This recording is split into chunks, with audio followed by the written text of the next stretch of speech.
Ciao, sono la Sardegna. Sono l'impronta lasciata da Dio nel Mediterraneo. Sono circondata dal mare turchese e da coste dorate. Sono alti i miei monti, rigogliosi e pieni di vita. Sono limpide e pure le mie acque che nascono nel mio entroterra. Sono fluenti i miei fiumi e le mie cascate.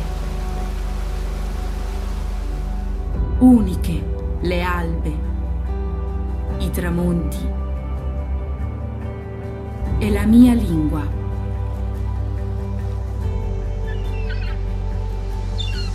Sono antica, potente, spirituale come i miei templi.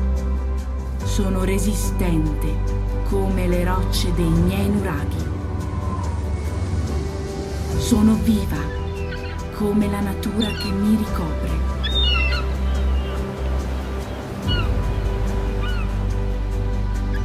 Il mio popolo, i sardi, sono come me. E a tutta la gente che mi abita, voglio ricordare che la Sardegna non cede e non cederà mai, che resiste, che è forte e non permetterà che possa diventare un laboratorio e i suoi abitanti delle cavie, che i sardi non si fanno spaventare da un virus, che non hanno paura perché discendono da antichi guerrieri. Sono come alberi piegati dal vento, ma con le radici ben ancorate a terra, la loro terra.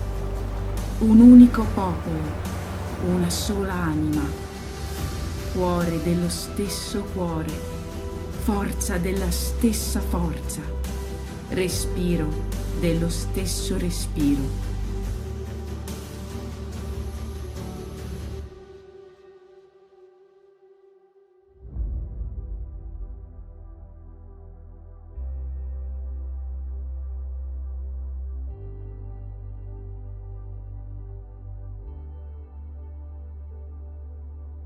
E io, Sardegna, vivo dentro ognuno di loro.